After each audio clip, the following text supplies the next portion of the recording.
আসসালামু আলাইকুম, কি অবস্থা সবার, কেমন আছেন? আজকে সবাই ভালো আছেন আলহামদুলিল্লাহ। আপনাদের আমি ভালো আছি। And welcome to my Shanta daily blog and watching my YouTube channel. তো গাইস, আজকে আমরা যাচ্ছি 6টা জায়গায় ঘুরবো। সেই 6টা জায়গায় কী কী সেগুলো দেখতে লেগেছে, আপনি আমাদের সাথে থাকবেন। আমি এখন হোটেলের নিচে যাই, দেখছি আমাদের বাস যাওয়ার জন্য। আমাদের এখান থেকে রিক্সা আছে, কিন্তু বাসে চলে গেছে আরেকটা হোটেলের দিকে ওই ইউটিউবে রিলিজ করতে। আমাদের টিম মেম্বার যারা আছে তারা ওই আরেকটা বাজে ওইটা আপনার কি কী করছে, যা করার কারণে এখন তারা ঘুমাচ্ছে, যাইতে পারবো না। তো আমরা বাসের জন্য ওয়েট করি। মামুন আঙ্কেল ফোন দিয়েছে, মামুন আঙ্কেল বলছে উনি ওই হোটেল থেকে আসতে আমাদের হোটেলের দিকে।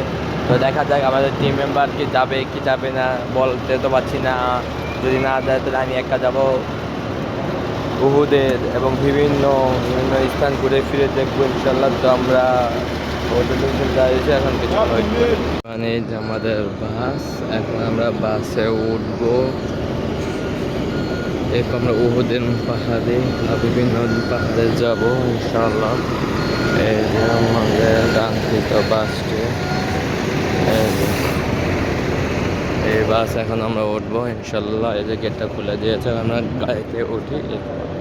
এভরিওয়ান, আমরা এখন সবাই মিলে বাসে উঠে পড়লাম। তো এখন আমাদের প্রথম যাত্রা হচ্ছে স্কুবা মসজিদে দেখবো এবং আরও বিভিন্ন স্থান এবং মসজিদগুলো দেখবো। তো এখন আমাদের সামনে বক্তব্য দিবে মামুন আঙ্কেল, চল তার বক্তব্য শুনে আসি।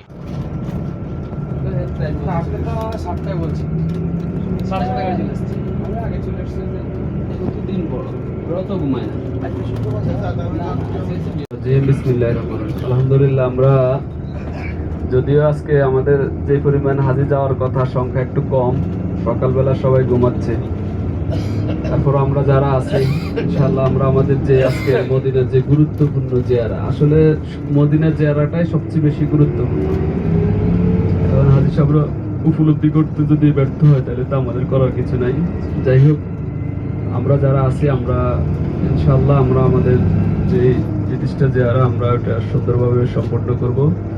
তো সর্বপ্রথম আমরা মহানবুল আলমের দরবারে আমরা শুকরিয়া আদায় করি, যিনি আমাদেরকে আল্লাহ রাসূলের নগরী মদিনা নগরীর বিভিন্ন দর্শনীয় স্থানগুলো দেখার জন্য সুযোগ করে দিচ্ছেন। এই জন্য আমরা আল্লাহ শুকরিয়া আদায় করি আলহামদুলিল্লাহ।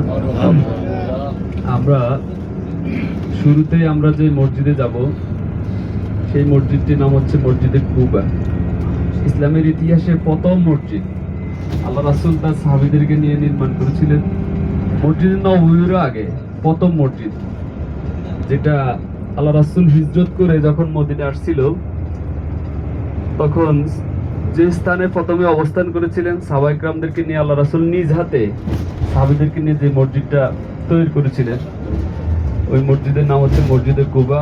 ওখানে গুরুত্ব অনেক বেশি। আল্লাহ রাসূল সাল্লাল্লাহু আলাইহি সাল্লাম প্রতিনিয়ত সুযোগ পেলে ওই মসজিদে গিয়ে ইবাদত করেন, বিশেষ করে প্রতি শনিবার উনি ওখানে যাইতেন। আমরা আল্লাহ রাসূলের এবং ইসলামের ইতিহাসে অত্যন্ত গুরুত্বপূর্ণ একটি মসজিদে প্রথমে আমরা যাবো ইনশাআল্লাহ। ওখানের সবচাইতে বেশি যেই গুরুত্ব সেটা হচ্ছে আল্লাহ রাসূলের হাদিস আছে, সহিহ হাদিস, যে ব্যক্তি পবিত্রতা হয়ে ওযু করে আর কি, আমরা যেটা বুঝি 2 রাকাত নফল নামাজ পড়লে সেখানে একটা কবুল উমরা সওয়াব পাবে। সুবহানাল্লাহ। তাহলে আমরা এই যে আমরা বিভিন্ন ভাবে উমরা করার জন্য প্রচেষ্টা করি বা আমরা কষ্ট করে উমরা করি, কিন্তু এখানে যাওয়ার ফলে আমরা একবারে আমরা সহি সুন্দরভাবে ওযু করে পবিত্র হয়ে আমরা 2 রাকাত নফল নামাজ পড়লে আমরা একটা কবুল উমরা সওয়াব পাবো। তাহলে প্রথমে আমরা গিয়ে যাদের ওযু আছে আলহামদুলিল্লাহ, যাদের ওযু নাই ওখানে পুরুষ মহিলা আলাদা ওযুর ব্যবস্থা আছে। আর মদিনাতে যত হাজিরাই আসে ম্যাক্সিমাম হাজিরা কুবা মসজিদে যাবেই, এটাই স্বাভাবিক।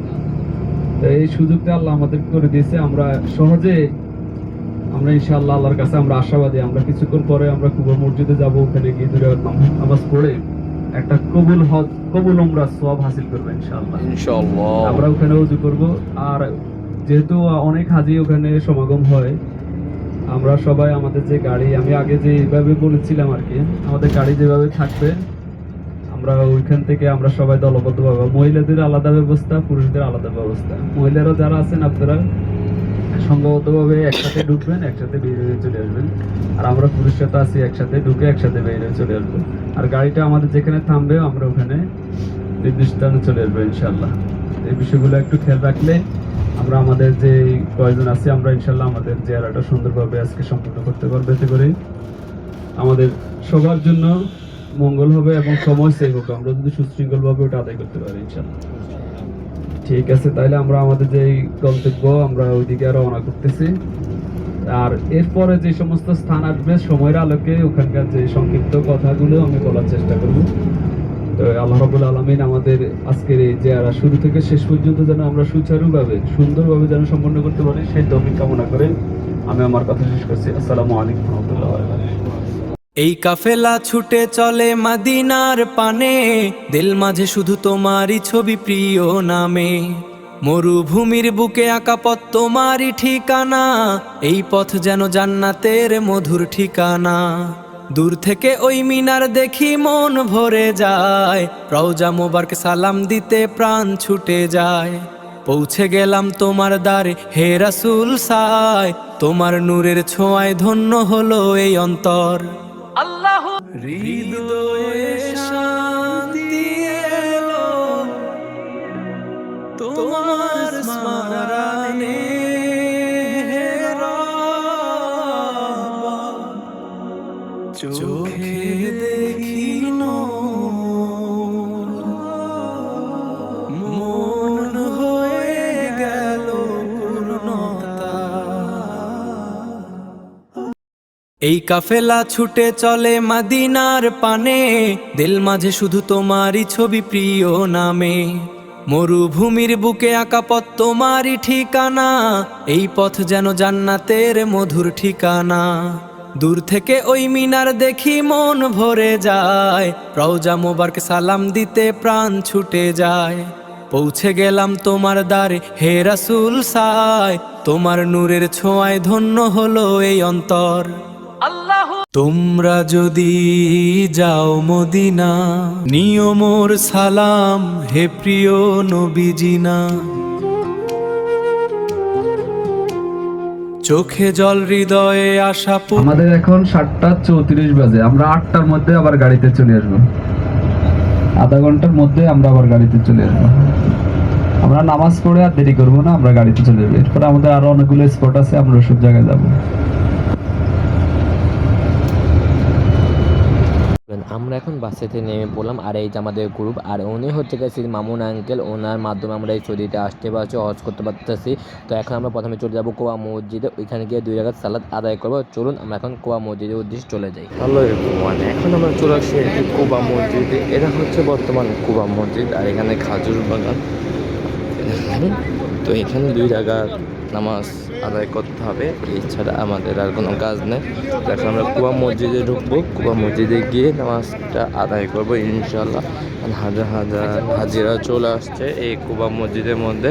চলুন আমরা এখন কুবা মসজিদে গিয়ে চলে যান। যারা হোটেল থেকে উজু করে আসবেন তাদের তো উজু করার দরকার নাই, আর যারা উজু করেন নাই তাদের জন্য এই যে কুবা মসজিদের এখানে পুরুষ মহিলাদের সব অবস্থান রয়েছে। চলুন আমরা এখন উজুটা করে আদায় করে নিই। আর এই যে উজুখানার এখানে, এই যে এখানে হলো উজুখানার স্থানটা। চলুন আমরা এখানে উজু করে নিই। আর এখানে দেখেন কত খেজুর বাগানের গাছ, এই যে প্রচুর গাছপালা এখানের মধ্যে। আমরা খেজুর বাগানে আমাদেরকে মামুন আঙ্কেল আমাদেরকে ঘুরে ফিরে দেখাবে খেজুর বাগানটা। তো আমরা এখন কুয়া মসজিদে নামাজটা পড়ে আসি। আমরা এখন চলে আসি কুবা মসজিদটা, আর এই জায়গায় দেখা যাচ্ছে আর আল্লাহর ঘরটা কতটা সুন্দর দেখতে পাচ্ছেন, আর মিনারগুলো তো আরও সুন্দর। জানি না গাইজ ভিতরটা আরও কতটা সুন্দর হবে, আমরা নিজ চোখে সামনে গিয়ে দেখতে পাবো ইনশাআল্লাহ। আর এখানে অনেক হাজিরা আসছে এবং দেশ বিদেশ থেকেও আসে, পাকিস্তানি, ইন্দোনেশিয়া, অনেক বিভিন্ন রাষ্ট্র থেকে এখানে আসছে নামাজ পড়ার জন্য এবং কুবা মসজিদে দেখার জন্য। চলুন আমরা ভিতরের পরিবেশটা দেখে আসি, দেখলে আমরা বুঝতে পারবো, জানতে পারবো। আপনি আমাদের সাথে ইন্দোনেশিয়া, পাকিস্তানে, বিভিন্ন রাষ্ট্র থেকে গাইজ সব হাজিরা চলে আসছে। তো এই দেখেন মহিলাদের জায়গা আলাদা স্থান, পুরুষদের জন্য আলাদা স্থান। এই কুবা মসজিদে দেখেন 19 নম্বর গেট। তো আমরা মনে হয় গেটটা ইনশাআল্লাহ এই যে আমরা 2 নম্বর গেট দিয়ে অবস্থান করতে আসছি। এই কুবা মসজিদ এখন কত হাজি, আল্লাহু আকবার। দেখেন এখানে মন্দিরে সবাই সবাই ঢুকতেছে, আমরা হ্যালো এভরিওয়ান, আমরা এখন কোবা মসজিদে ঢুকে পড়লাম। আর ঢোকার সাথে সাথে গাইস আমি দেখে অবাক যে মাশাআল্লাহ মারহাবা, আল্লাহর ঘরটা এতটা সুন্দর, আল্লাহ সুবহানাল্লাহ, না দেখলে গাইস বুঝতে পারতাম না এতটা সুন্দর। অনেক হাজিরা গাইস 2 রাকাত সালাত আদায় করতে আসে, দেখতে পাচ্ছেন। তো এইখানে আমরা এখন 2 রাকাত সালাত আদায় করবো, এরপর আপনার সাথে দেখা হচ্ছে। আমরা এখন 2 রাকাত নামাজ পড়লাম কোবা মসজিদে এসে। এটা হচ্ছে কোবা মসজিদ, সবাই ইবাদত বন্দেগী করতে আসে এখানের মধ্যে। এই যে আমার চারপাশে সবাই ইবাদত করতে আসে, আমরাও 2 রাকাত নাও। এটা হচ্ছে আমাদের মামুন ভাই, মামুন আঙ্কেলে সবাই রয়েছে, আমাদের সবাই আল্লাহর কাছে দোয়া যাচ্ছে। এখানে আসলে দোয়া কবুল হয়। এই দেখেন, তো আমরা এখন বের হয়ে যাবো। তো আপনারা আমাদের সাথে কোবা মসজিদে আছে।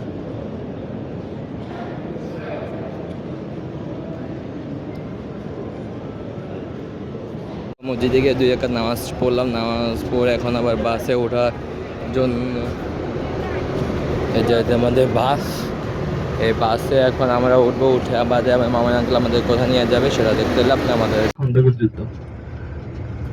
আল্লাহর দুশমনদেরা, বিশেষ করে কাফেররা, আল্লাহ রাসূল যখন ইসলামের দাওয়াত সম্প্রসারণ করতেছে, মদিনা ইসলামী রাষ্ট্র আস্তে আস্তে ক্রমান্বয়ে বৃদ্ধি পাচ্ছে, মানুষের মাঝে ইসলামের দাওয়াত যখন ছড়িয়ে পড়তেছে, শয়তান তো তখন বসে নাই। শয়তান কাফেরদেরকে বিভিন্নভাবে উস্কানি দিচ্ছে যে মুসলমানদের এই সম্প্রসারণকে কিভাবে দুর্বল করে দেওয়া যায়, কিভাবে ধ্বংস করে দেওয়া যায়। তারই একটা অংশ হিসেবে, যেহেতু কাফেররা বদর যুদ্ধে পরাজিত হয়েছে, উহুদের যুদ্ধে জয় পাওয়ার পরেও তারা প্রকৃতপক্ষে তারা একদিকে জয় পাওয়ার পরেও তারা পরাজিত হয়েছে, তখন তারা এই বদর, উহুদ, খন্দক এই যুদ্ধের যে প্রতিশোধ নেওয়ার জন্য তাদের মধ্যে একটা হিংসা এবং তাদের যে একটা প্রতিশোধ স্পৃহা তাদের মধ্যে জাগ্রত হয়। এর প্রেক্ষিতে তারা মক্কা থেকে এবং মদিনার যে আশপাশের যে বিভিন্ন গোত্রের বিভিন্ন ধর্মের লোকজন ছিল তাদেরকে এইভাবে করে তখনকার সময়ের সবচাইতে বেশি সংখ্যক শূন্য যুদ্ধ নিয়ে এবং অস্ত্রশস্ত্র নিয়ে তারা মদিনা যে রাষ্ট্র, নবগঠিত যে রাষ্ট্র, ইসলামী রাষ্ট্র ধ্বংস করার জন্য তারা মদিনা আক্রমণের উদ্দেশ্যে রওনা করে। ইতিমধ্যেই আল্লাহ রাসূলের কাছে যখন আল্লাহ রাসূলের তখনকার সময়ের গোয়েন্দারা যখন জানতে পারলো, জানাইলো যে কাফেররা আবার মদিনা আক্রমণ করার জন্য আসতেছে বিশাল বড় সংখ্যক বাহিনী নিয়ে, তখন আল্লাহ রাসূল সাল্লাল্লাহু আলাইহি সাল্লাম তার প্রখ্যাত যে সমস্ত সাহাবায়ে কেরাম ছিল তাদেরকে নিয়ে একটি পরামর্শ সভায় বসলো যে এত বিশাল বাহিনী মোকাবিলা করার মতো অস্ত্র শস্ত্র এবং সৈন্য তো মুসলমানদের মাঝে ছিল না। এর মধ্যে সবচেয়ে বেশি ভয়ঙ্কর যে দিক ছিল সেটা হচ্ছে মক্কা মদিনার চতুর্পাশে যে ইহুদি গোত্রগুলো ছিল, পৌত্তলিক গোত্রগুলো ছিল এবং মুনাফিকরা ছিল, তারাও তাদের সাথে একত্রিত হয়েছে মুসলমানদেরকে ধ্বংস করে দেওয়ার জন্য ভিতরে ভিতরে। তখন আল্লাহ রাসূলের সাহাবীরা সবাই মিলে বসে এক একজন এক এক পরামর্শ দিয়েছিল। এর মধ্যে হযরত সালমান ফারসি রাদিয়াল্লাহু তাআলা আনহু একটা পরামর্শ দিয়েছে যে যেহেতু অনেক বিশাল বড় বাহিনী আর আমরা মুসলমানরা অত্যন্ত ক্ষুদ্র, আমাদের অস্ত্র নাই, আমাদের যে যুদ্ধ যে সরঞ্জাম সেটা নাই, এক্ষেত্রে আমরা কৌশল অবলম্বন করি। তো উনি পরামর্শ দিয়েছে যে তখন মদিনা এন্ট্রি হওয়ার জন্য, মদিনার দিকে ঢোকার জন্য যে রাস্তাগুলো ছিল আর কি, কারণ সাধারণত আমরা তো দেখলাম যে মক্কা থেকে মদিনা আসার পথে সব পাহাড়, তখন ওই মদিনা ঢোকার জন্য পাহাড়ের যে গিরিপথ, ওই গিরিপথ গুলো ছিল। তখন বললো যে আমরা যদি গিরিপথের মধ্যে খন্দক খনন করি, খন্দক মানে খাল বা আমরা যেটা বলি লেক, খন্দক খনন করি, তাহলে তারা যখন তীব্র বেগে আমাদেরকে আক্রমণ করার জন্য আসবে প্রতিমধ্যে তারা একটা ব্রেক পাবে। তারা তাহলে এই খন্দকের পরিমাণটা ছিল এরকম, একটা গোড়া লাফ দিয়ে যতটুকু যেতে পারে এর চেয়ে আর একটু বেশি, আর একটা গোড়া গর্তে পড়ার পরে উঠতে পারবে না এতটুকু গভীর। এভাবে তখন সব সাহাবায়ে কেরাম হযরত সালমান ফারসি রাদিয়াল্লাহু তাআলা এই পরামর্শ গ্রহণ করে তাদের সাহাবীদের হাতে অত্যন্ত কম সময় ছিল আর রাসূলের হাতে কম সময় ছিল, তখন সবাই মিলে মদিনা যে এন্ট্রি পয়েন্ট, ঢুকার যে পয়েন্ট, ওখানে খন্দক খনন করে, খাল খনন করা শুরু করে। বলা হয় যে একমাত্র যুদ্ধ, যে যুদ্ধে নামাজ পর্যন্ত কাজা করছিল শুধু ইসলামী রাষ্ট্র হেফাজতের জন্য, সেটা হচ্ছে খন্দকের যুদ্ধ। এবং এখানে একটা হাদিস আছে, আল্লাহ রাসূল সাল্লাল্লাহু আলাইহি সাল্লাম যখন খন্দক খনন করতেছিল তখন উনি কিন্তু পেটের মধ্যে পাথর, তখন মদিনা ছিল অত্যন্ত দুর্ভিক্ষ, মানে আসলে ওই সময় মদিনা রাষ্ট্রটা ছিল অত্যন্ত গরিব। তখন আল্লাহ রাসূল তার পেটের মধ্যে পাথর দিয়ে মাজাকে সোজা করে সাহাবা ইকরামের সাথে এই খন্দক খনন করতেছিল। তো এই অবস্থায় আল্লাহ রাসূল একটা পাথর উঠানোর সময় তার জামাটা যখন উপরে উঠলো, তখন তার পেটে যে পাথরটা আরেকজন সাহাবী লক্ষ্য করলো যে আল্লাহ রাসূল নিশ্চয়ই ক্ষুধার্ত। তখন তিনি তার স্ত্রীর কাছে গিয়ে বললো যে আমি আল্লাহ রাসূলকে এইভাবে দেখছি, আমার ঘরে কি আছে, আমরা আল্লাহ রাসূলকে এখানে আপ্যায়ন করাবো। তখন ওই সাহাবীর ঘরে একটা বকরি ছিল, সামান্য কিছু খাদ্য ছিল। তখন উনি এসে আল্লাহ রাসূলকে বললো যে এই অবস্থা, আপনি আপনার কয়েকজন সাহাবীদেরকে নিয়ে এসে আমার বাসায় একটু, আমরা যেরকম মেহমানদারি করি মেহমানদারি করাবো। আল্লাহ রাসূল কি করলো, সব সাহাবীদেরকে বললো যে তোমরা সবাই চলো অমুকের বাসায় গিয়ে আমরা খাবো। আর ওই সাহাবীকে বললো তুমি কিছু বলবে না, বাকিটা আমি দেখতেছি। আমি একবারে মানে সহজ ভাষায় বলতেছি আর কি, হাদিসের উপর এবার। তখন ওই সাহাবী আগে ওনার, আর আল্লাহ রাসূল বললো যে যখন আমরা খাওয়া বন্টন করব তখন খাওয়া ডাকনা উঠাবে না।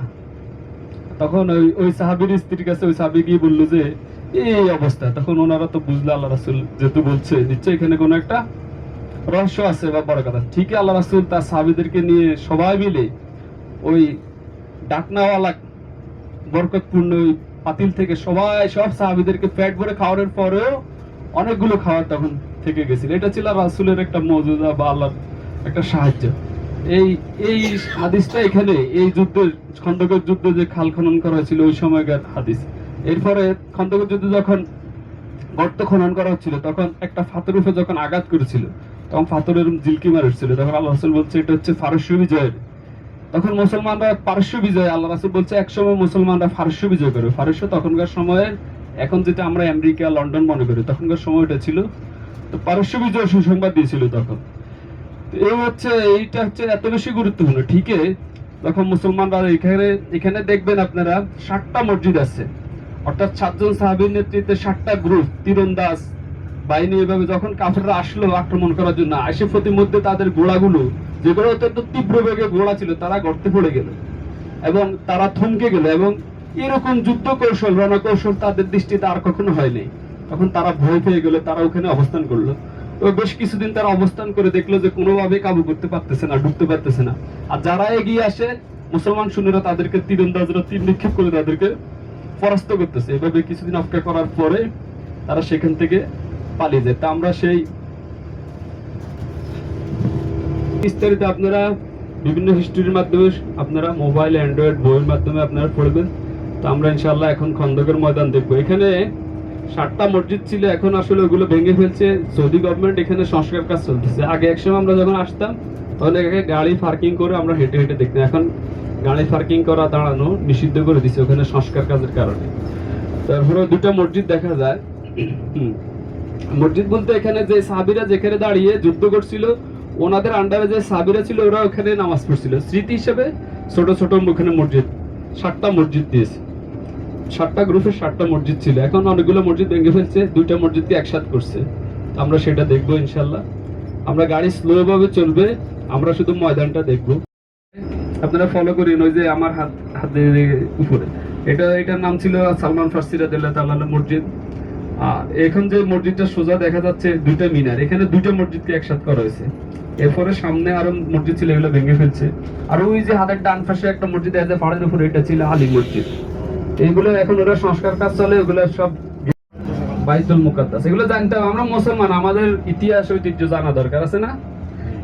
আর আল্লাহ রাসূল যখন মদিনা আসছিল তখন আল্লাহ রাসূলের মনের মধ্যে একটা আকাঙ্ক্ষা ছিল যে আমার জন্মভূমি বাইতুল্লাহর দিকে ফিরে যদি আমি আমার নামাজ আদায় করতে, আমার রবের শুকরিয়া আদায় করতে, তাহলে আমার কাছে কত ভালো লাগতো। এভাবে আল্লাহ রাসূলের অন্তরের যে আকুতি, যে মিনতি, যে আকাঙ্ক্ষা, এর পরিপ্রেক্ষিতে একদিন এই মসজিদে নামাজ পড়া অবস্থায়, এই কেবলাতান মসজিদ নামাজ পড়া অবস্থায় কারো মতে আসর মসজিদে চলে আসছে। তো এখানেও 2 রাকাত নামাজ আদায় করতে হবে। এই মসজিদটার মধ্যে পুরুষদের আলাদা স্থান, মহিলাদের আলাদা। তো আমরা এখন এর ভিতরে চলে যাচ্ছি।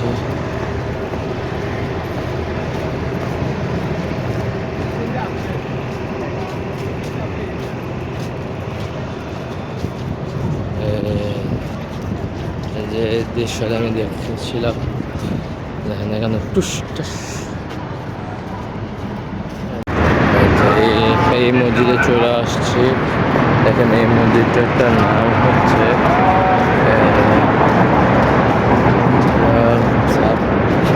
আর এই যে, তো আসলে এখানে আমার আঙ্কেল অনেক বিস্তারিত সব কিছু বলে দেওয়া হয়েছে। তো এখন আমরা সবাই এই যে মসজিদ আকসা না কি জানি এটা, তো এখন আমরা এর ভিতরে চলে যাচ্ছি।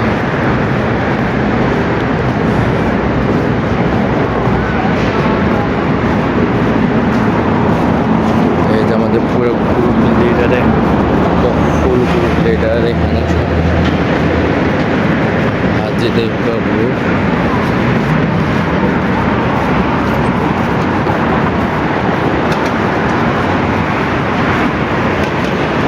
এবং এখন আমরা সিঁড়ি লিফট দিয়ে উঠে যাচ্ছি মসজিদের ঘরে আল্লাহর ঘরটা দেখার জন্য, আর ওইখানে গিয়ে 2 রাকাত সালাত আদায় করতে হবে। আর দেখতে কত হাজিরা। চলুন এখন আমরা সেই মসজিদের দিকে চলে যাই।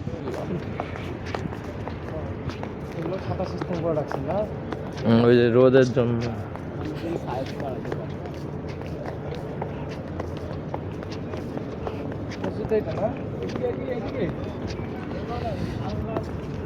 আল্লাহ কি কি হ্যাঁ, কত সুন্দর একটা মসজিদ।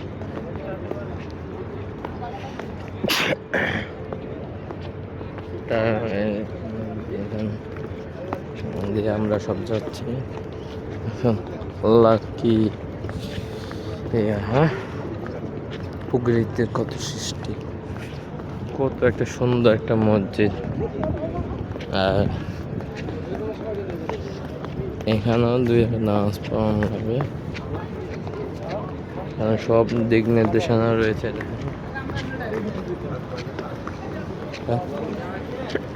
ঘুরে দেখতে হবে আমাদেরকে।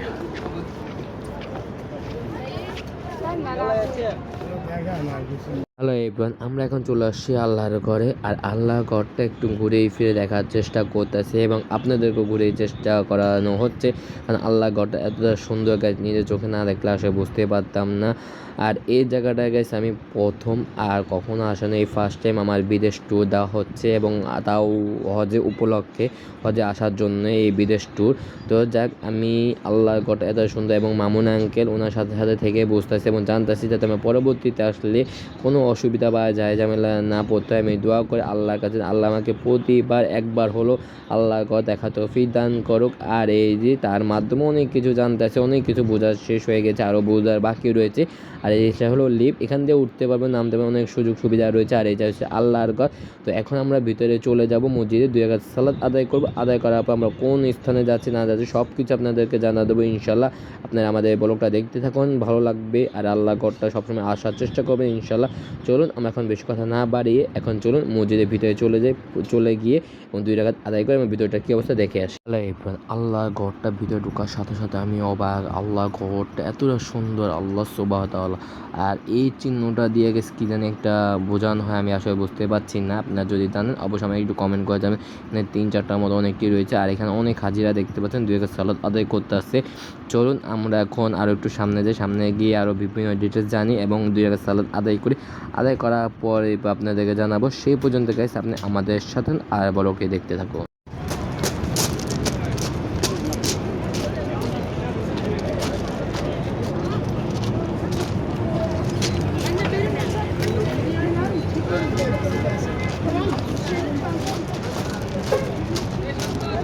আমরা এখন নামাজ শেষ করে বাসে উঠে পড়লাম, উঠে এখন রওনা দিয়ে পড়েছি ওহুদের যুদ্ধের ময়দানটা দেখার জন্য। এখন মামুন আঙ্কেল আমাদেরকে এখানে নিয়ে যাবে এবং তার কিছু বক্তব্য শুনবো। চলুন শুনে আসি। কষ্ট করছে। আচ্ছা আচ্ছা, আমরা আল্লাহ শুকরিয়া আদায় করি, আলহামদুলিল্লাহ। আমরা অত্যন্ত গুরুত্বপূর্ণ একটা মসজিদ দেখলাম, যেটাকে মসজিদে কেবলাতাইন বলা হয়, যেখানে কেবলা পরিবর্তন হয়েছিল যে মসজিদে। আলহামদুলিল্লাহ, এখন আমরা মানে অত্যন্ত গুরুত্বপূর্ণ একটা স্পটে যাব, যেটা ইসলামের ইতিহাসে খুবই গুরুত্বপূর্ণ, উহুদের ময়দান। কথা শেষ হইলে আমার বলিয়েন। কথা শেষ হয়েছে আপনাদের? মুরব্বী আর মেহমানবৃন্দ, আমরা কিন্তু ক্রমান্বয়ে আমাদের জিয়ারার বিভিন্ন স্পট দর্শন শেষ করে আমরা সামনের দিকে এগিয়ে যাচ্ছি। এখন আমরা অত্যন্ত গুরুত্বপূর্ণ একটা স্পটে যাচ্ছি, সেটা হচ্ছে উহুদের যুদ্ধের ময়দান। যে ময়দানে আল্লাহ রাসূল সাল্লাল্লাহু আলাইহি সাল্লামের দামদান মুবারক শহীদ হয়েছিল, আল্লাহ রাসূল রক্তাক্ত হয়েছিল এবং আল্লাহ রাসূলের 70 জন সাহাবী শহীদ হয়েছিল। এর মধ্যে আল্লাহ রাসূলের চাচা হানজালা রাদিয়াল্লাহু তাআলা আনহু ছিল। তো আমরা সেই ময়দানে দিকে আমরা আমাদের গাড়ি এগিয়ে যাচ্ছে। আমরা কিছুক্ষণ পরে উহুদের ময়দানে উপস্থিত হব। আমরা জানি যে বদরের যুদ্ধের কাফেরদের যে পরাজয়, বদরের যুদ্ধে যে আবু জেহেল নিজে যেখানে ধ্বংস হয়েছিল, হত্যার শিকার হয়েছিল, সেই বদরের যুদ্ধের প্রতিশোধ নেওয়ার জন্য মক্কার কাফেররা সুসংগঠিত হয়ে প্রায় 3000-এর অধিক সৈন্য নিয়ে মদিনা আক্রমণের জন্য তারা আসে। আর এদিকে তাদেরকে প্রতিরোধ করার জন্য, ইসলামী রাষ্ট্রকে রক্ষা করার জন্য আল্লাহ রাসূল সাল্লাল্লাহু আলাইহি সাল্লাম 1000-এর অধিক কম বেশ সাহাবী নিয়ে উহুদের ময়দানে আসে। এখানে প্রতিমধ্যে এখানে আব্দুল্লাহ ইবনে উবাইর নেতৃত্বে প্রায় 300 থেকে 350 মুনাফিক আল্লাহ রাসূলের দল থেকে বিচ্ছিন্ন হয়ে যায়। তো সেই ময়দানে আল্লাহ রাসূল সাল্লাল্লাহু আলাইহি সাল্লাম যে যুদ্ধের ইনস্ট্রাকশন দিয়েছিল, 50 জন তীরন্দাজ বাহিনীকে একটা গিরিপথে দাঁড় করিয়ে বলেছিল যে তোমরা এখানে পাহারা হিসেবে থাকবে, যদি আমাদের মাংস যদি কাকে ঠুকরে খায় তারপরে তোমরা এই পথ থেকে তোমরা এই গিরিপথটা তোমরা ছাড়বে না। কিন্তু যখন মুসলমান এবং কাফেরদের মধ্যে তুমুল যুদ্ধ সংঘটিত হয়, এক পর্যায়ে মুসলমানরা বিজয়ের দ্বারপ্রান্তে চলে আসে। তখন মুসলমান সৈন্যদের মধ্যে গনিমতের মাল সংগ্রহ শুরু হয়ে গেল। যারা পদাতিক সৈন্য ছিল, যারা সমতলে যুদ্ধ করেছিল, গিরিপথে যারা পারা ছিল তারা ছাড়া।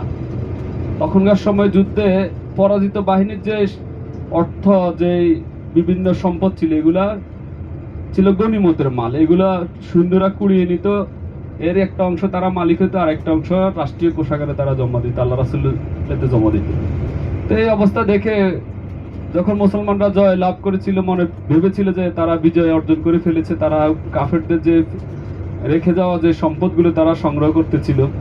তো যারা তীরন্দাজ বাহিনী যে 50 জনকে আল্লাহ রাসূল পাহারা হিসেবে গিরিপথের মধ্যে পাহারার মধ্যে রেখেছিল, তারা চিন্তা করলো যেহেতু সবাই গনিমতের মাল সংগ্রহ করতেছে, আমরা দাঁড়াই থেকে লাভ কি, তাইলে আমরাও যাই।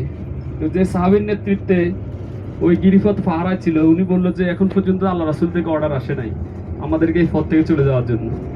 আসলে যারা চলে আসছে তাদের মনের মধ্যে কিন্তু অন্য কিছু ছিল না, তাদের ধারণা ছিল যে আমরা তো বিজয় অর্জন করছি।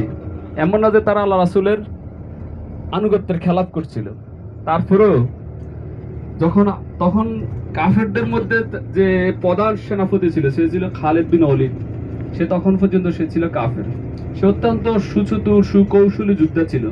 সে দেখলো যে মুসলমানরা এই সুযোগ, মুসলমানরা সবাই গনিমতের মাল নিয়ে ব্যস্ত, এই এখনই মুসলমানদেরকে আবার পুনর আক্রমণ। সে তাদের সৈন্যদেরকে সংগঠিত করে পিছন দিক থেকে তীরন্দাজ বাহিনীতে যারা যে 10 জন ছিল পাহারাদার, তাদেরকে পরাজিত করে পিছন দিক থেকে তারা আক্রমণ করে মুসলমানদের উপরে তীব্র আক্রমণ করে। এই আক্রমণে এমন অবস্থা হয়েছিল যে মুসলমান সৈন্যদের মধ্যে প্রায় 70 জন সাহাবী শহীদ হয়েছিল এবং আল্লাহ রাসূল নিজে দামদান মোবারক শহীদ হয়েছিল, মাথার খুলি মাথার ভিতরে ঢুকে গিয়েছিল এবং রক্তাক্ত হয়েছিল। তখন আল্লাহ রাসূলের কয়েকজন সাহাবী চারদিক থেকে ঘেরাও করে, আমরা দেখবো যে উহুদের পাহাড়, ছোট্ট একটা পাহাড় আর কি, পুরোটাই উহুদ পাহাড়, একটা অংশে এখানে সবাই মিলে রাসূলকে ঘেরাও করে ওখানে নিয়ে এসে যে পাহাড়ের উপর আশ্রয় দিয়েছিল। বলা হচ্ছে এই পাহাড়টা ঘুরে গিয়েছিল, আল্লাহ রাসূল যখন এই পাহাড়ে উঠছিল তখন এই পাহাড়টা ঘুরে গিয়েছিল। আমরা সেই ময়দানের দিকে যাচ্ছি। তো ইনশাআল্লাহ আমরা ওখানে গিয়ে আমাদের যতটুকু সময়, ওখানে কিন্তু নামাজ টামাজ কিছু নাই, যেহেতু নামাজের কথা শুনলে সবাই তো আল্লাহর রহমতে সময়ের প্রতি আর খেয়াল থাকে না। ওখানে কোনো নামাজ টামাজ নাই। ওখানে যে উহুদের যুদ্ধে যে সমস্ত সাহাবীরা শহীদ ছিল ওনাদের কবর আছে। আমরা যারা আছি আমরা সবাই কবরের পাশে গিয়ে কবর জিয়ারত করব। আমরা কবর জিয়ারত করে একটু দোয়া করে আমরা ওখান থেকে চলে আসবো। তো আমরা সবাই, যেহেতু এখানে আমাদের কিছুক্ষণ আগে একটু বেশি সময় লস হচ্ছে, আমরা এই সময়টা কভার করে নিয়ে আসবো। আমরা দোয়া শেষ করে আবার আমরা আমাদের গাড়িতে চলে আসবো, ঠিক আছে ইনশাল্লাহ। তো আমরা এখন উহুদের ময়দানে যাচ্ছি। আমরা সামনের যে ময়দানটা দেখতে, যে পাহাড়টা দেখতেছি, ভালো, আল্লাহ রাসূল বলতো যে আমি উহুদকে ভালোবাসি, উহুদ আমাকে ভালোবাসে। এই যে আমরা যে পাহাড়ে বাসে বসে অনেক স্মৃতি। আল্লাহ রাসূলকে পাহাড় আশ্রয় দিয়েছিল এবং এটা সেই পাহাড়। এই আমাদের সামনে যে পাহাড়, এইটাকে বলা উহুদ পাহাড়। কবর জিয়ারত করে আমরা সংক্ষিপ্ত দোয়া করে আমরা চলে আসবো। আর এখানে ছোট্ট একটা পাহাড়, যে পাহাড়ে আল্লাহ রাসূল আহত হওয়ার পরে সাহাবায়ে কেরাম ওনাকে ধরে উপরে উঠেছিল। ওখানে এখন মনে ওঠার সুযোগ দেয় না। আর এখানে ওঠার মধ্যেও কোনো কল্যাণ নাই। একটার মধ্যে কল্যাণ আছে যে আপনি ইসলামের ইতিহাসে অনেকগুলো নিদর্শন দেখলেন। এটা কিন্তু অনেকে আছে মনে করে উঠলে অনেক বেশি সওয়াব, এরকম কিছু নাই। আর এগুলো বিশ্বাসও করা যাবে না। উহুদের ময়দান, এই যে লালচে যেটা দেখতে পাচ্ছেন, এটা হলো উহুদের পাহাড়। তো এই যে এখন আমরা উহুদের ময়দানে আসছি, উহুদের ময়দান এবং পাহাড়টা ঘুরে ঘুরে দেখবো। এই ইন্দোনেশিয়া, পাকিস্তানিরা এখানে সবাই আসছে দেখার জন্য। সেই উহুদের পাহাড়েরা, আর এখানে কবুতর দেখেন এখান থেকে এ পর্যন্ত উহুদের পাহাড়ে চাই। তো আমরা একদিনে 4-5টা স্পট ঘুরে ঘুরে আমাদের মামুন আঙ্কেল আমাদেরকে ঘুরে ফিরে দেখাচ্ছে। তো আমরা সেগুলো কভার করার চেষ্টা করতেছি। তো এখন আমরা বর্তমানে রয়েছে উহুদের পাহাড়ের দিকে। ইনশাল্লাহ আমরা ধীরে সুস্থে চলে যাচ্ছি উহুদের পাহাড়ের ভিতরে দিকে। চলো। আর এখানে কী করে দেখেন, এখানে মনে হয় টিকিট কাউন্টার, টিকিট কাটা লাগছে কিসের জন্য। তো এখানে দেখেন অনেকটি দোকান রয়েছে, চাইলে কিছু কেনাকাটাও করতে পারবে। তো এই যে বসার স্থানটা রয়েছে এখানে, বিকালবেলা হলো ভালো, কিন্তু রোদ এখন সকালবেলা কত কিছু।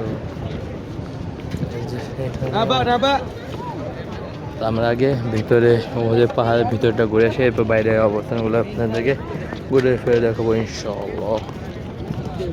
আমরা এখন চলে আসি উহুদের ময়দানে এবং মামুন আঙ্কেলের মাধ্যমে এই উহুদের ময়দান সম্পর্কে আমরা কিছু জানছি এবং বুঝছি। তারপর আমি একটু বলি, উহুদের ময়দান হচ্ছে আল্লাহ রাসূল সাল্লাল্লাহু আলাইহি ওয়াসাল্লাম মোবারক এখানে রক্তাক্ত হয়েছে। যে পাহাড়টা দেখতে পাচ্ছেন, এই পাহাড়ের মধ্যে তাকে রক্তাক্ত করা হয়েছে এই জন্যই। তো এখানে অনেক 70 জন সাহাবীরাও শুয়ে রয়েছে আর অনেক হাজিরা আসছে, দেখতে পাচ্ছেন বিভিন্ন রাষ্ট্র থেকে, পাকিস্তান, ইন্দোনেশিয়া, বিভিন্ন রাষ্ট্র থেকে আসছে। তারপরও এখন আল্লাহ সুবহানাহু ওয়া তাআলা আমাকে এখানে আনার তৌফিক দান করেছে এবং 70 জন সাহাবীকে এই কবরটা জিয়ারত করার তৌফিক দান করেছে। আমি লাখ লাখ করে আল্লাহ দরবারে। আর দেখতে পাবেন সবাই এখানে জিয়ারত করতেছে এবং দেখতে আসে।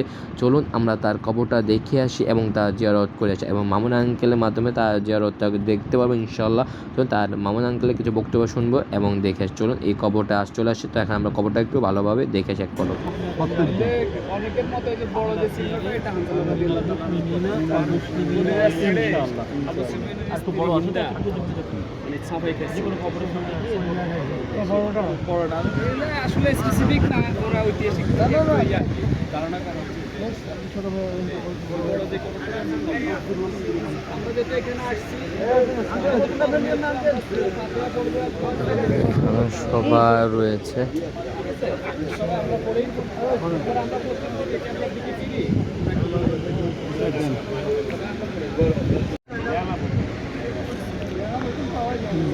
আমি তাহলে খবরটা ধারণা এত লম্বা মানুষ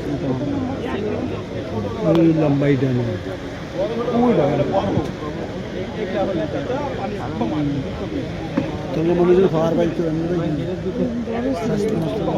পাহাড়ে উঠতে হলে টিকিট লাগে।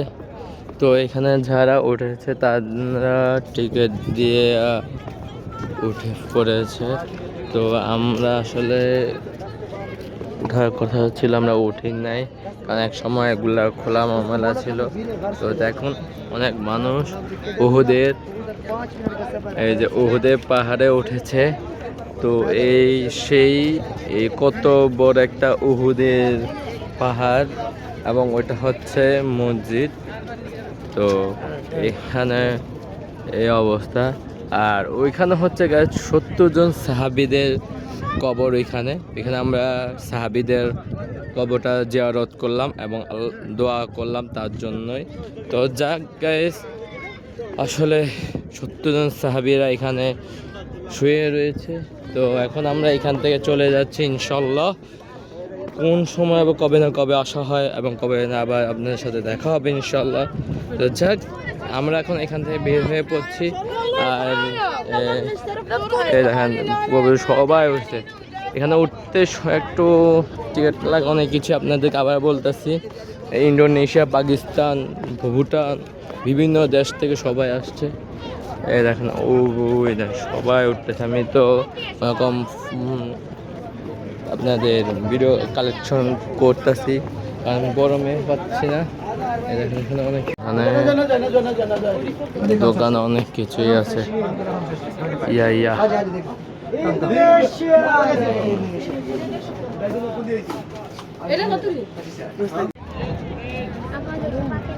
tidak pakai topi ini apa?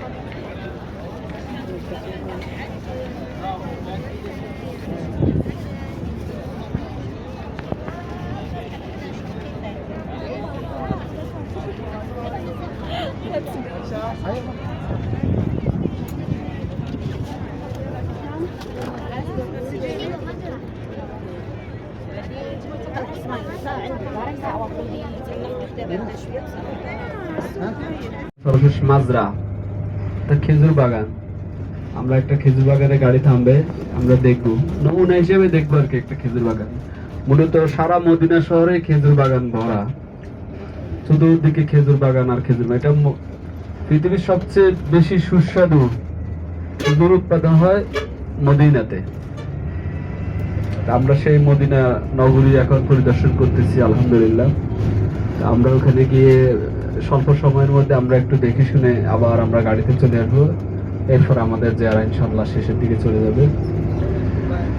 আমরা সেই পর্যন্ত আছি ইনশাআল্লাহ, সুশৃঙ্খলভাবে আমরা সর্বশেষ পর্যন্ত আমাদের সময়কে অতিবাহিত করবো ইনশাআল্লাহ। ঢুকে পড়লাম, প্রচুর খেজুর। এই যে এখানে আবার চকলেট রয়েছে। এই দেখেন খাজুর আর খাজুর। এই যে খেজুর বাগানে এসে খেজুরের দোকান ঢুকছি। এখানে ওরা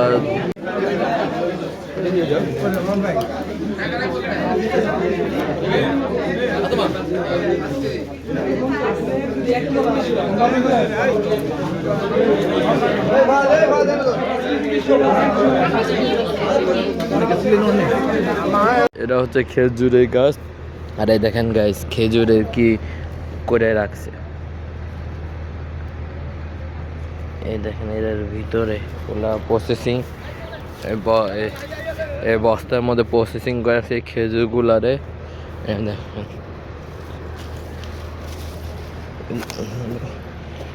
সব প্রসেসিং। এই বস্তা টস্তার মধ্যে এই সব খাজুর প্রসেসিং সিস্টেম ভিতরে দিয়ে বাইন্দা রাখছে। এই দেখছেন এই সব বস্তা করা। এইসব আশেপাশে খাজুর অনেক ধরনের দেখেন খাজুরের ইয়া। তো যাক, হলো খাজুরের প্রসেসিংয়ের অবস্থা। এর চারপাশে দেখতে পাচ্ছেন এইরকম করে রাখে, খেজুর এমনি ধরে থাকে। আর তাদের যেখানে বানায় আর এখানে বিক্রি করা হয়। এখানে সব খাজুরের কন্ডিশন। এই যে লোকে সিরিয়াল আছে, এই লোকে এখান থেকে ছিঁড়া এই যে এখান থেকে নাকে লয়া লইছে।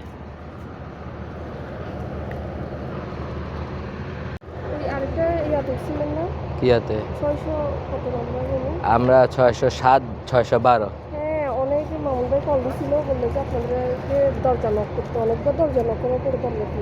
আমরা ওই যে আড়াইটা বাজে সবাই উঠছে, তো এখানে কেউ যাবে না, সবাই ডাকতে ডাকতে আমিও শেষ। এখানে কি কি খাজুর রয়েছে, খাজুরগুলা দেখা যাইতেছে না। আমি এই খাজুরগুলাকে প্রসেসিং দেখা যায় না। এই লোকে গিয়ে খালি খাজুর এখান থেকে নিতে আছে। এই কত রে লইছে, এরপরে আরো লইতে আছে। এখানে মানুষগুলা কেউ কিছু তো বলে না। এই খেজুর বাগান এসে ওই যে মুরব্বীও খেজুর লইয়া লইতেছে। মুরব্বী ইয়া খেজুর হে, ইয়া খেজুর নিয়ে সবাই নিচ্ছে। দেখেন খাজুর, এই দেখেন আমিও একখান নিলাম যাতে লই সবাই। এই দেখেন খাজুর আর খাজুর, এটার ভিতরে সব খাজুরের বাগান। সে সব এভাবে প্রসেসিং করা সব কিছুই চাষা আমাদের সাথে সবাই খেজুর নিয়েছে। ওই যে কত ইগা খাও,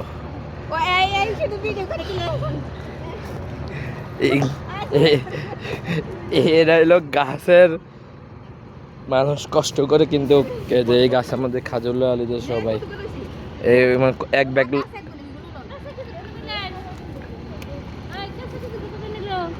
কত লয়া লইছে ওই এক। যাক গ্যাস, আমরা এখন দেখেন কত আছে, আরো আছে, চাইলে ল যায়, কিন্তু কি করা এখানের মধ্যে প্রসেসিং এই যে রবি এমনি এইভাবে করা। তো আমরা না নেওয়াই ভালো। আমি 1 পিস লইছি, কেউ দেখে নাই। এই এরা লয়া লইছে অনেক 1 কেজির মতো, 1 কেজি খাজুর লয়া লইছে গাছেরতে। ওই যে আরেক লোককে ওই দেখেন এই আরেকজনের খাজুর প্রসেসিং এর থেকে লয়া লইছে।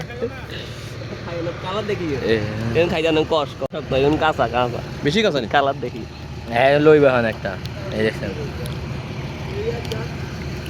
এই লয়া লইছে। ওখানে আধা কেজি লইছে, এখানে আরো আধা কেজি লইব। এই যে সব খাজুরে প্রসেসিং এভাবে করে তারা, বস্তা এবং কাপড় দেওয়া ঢেকে ইয়া করে হয়। তো এই যে আমরা এখন বাসে উঠবো, আমাদের দেখার পালা শেষ।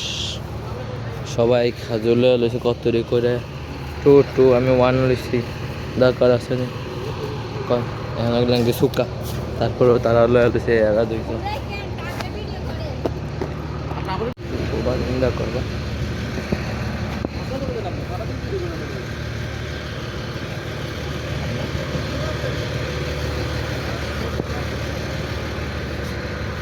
নিন্দা গত তিনটা গত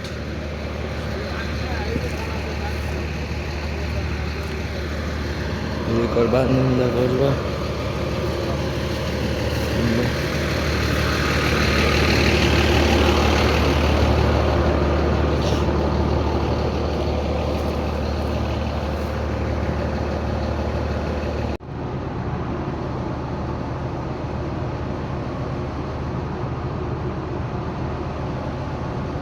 চলে আসছি হোটেলের দিকে। তো আজকে ব্লগটি এই পর্যন্ত, দেখা হচ্ছে এবং তো দেখতে দেখতে আজকে ব্লগটি এই পর্যন্তই। আমি এখন চলে আসছি হোটেলে। তো এখন রুমে যেতে হবে, ফ্রেশ হতে হবে এবং জোহে নামাজের জন্য রেডি হতে হবে। তো যাক গাইস, আজকে পুরো জার্নি করলাম, খুবই ক্লান্ত, খুব এটা। তো দেখা হচ্ছে আপনার সাথে নেক্সট ব্লগে। সেই পর্যন্ত গাইস সবাই ভালো থাকবেন, সুস্থ থাকবেন। আল্লাহ হাফেজ, হ্যাসবান, পিস, টাটা, বাই বাই, আসসালামু আলাইকুম।